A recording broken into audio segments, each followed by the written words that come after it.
Ambiance survoltée dans un stade de Shanghai.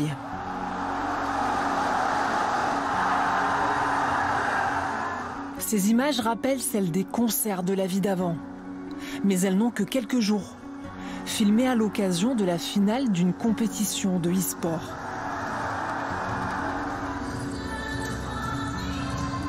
Devant plusieurs milliers de fans, sans masque, venus du monde entier.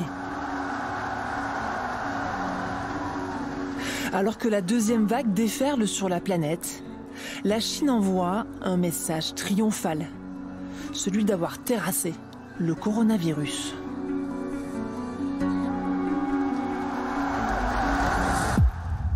À Wuhan, épicentre du virus au printemps, plus aucun cas n'a été officiellement signalé depuis le mois de mai. La vie semble avoir repris son cours. Les boîtes de nuit ont réouvert.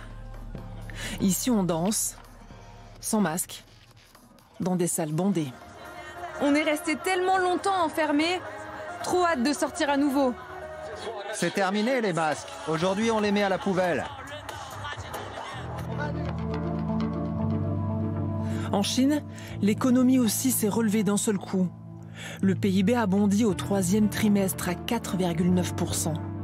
Les exportations ont doublé, passant en un an de 6 à 11%.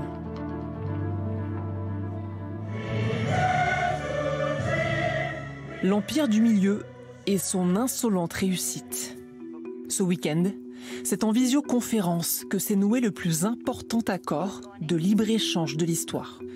En tout, 15 pays de la zone Asie-Pacifique ont scellé leur avenir économique.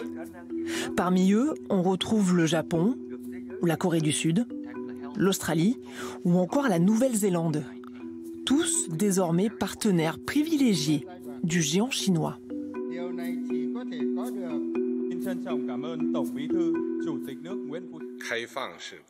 L'ouverture est ce qui permet à un pays d'aller de l'avant, alors que l'isolement le freine. Dans le monde d'aujourd'hui, où la mondialisation économique est devenue une tendance irréversible, aucune nation ne peut se développer en maintenant ses portes fermées. Étant donné sa démographie, étant donné la géographie aussi, la Chine est incontournable en Asie.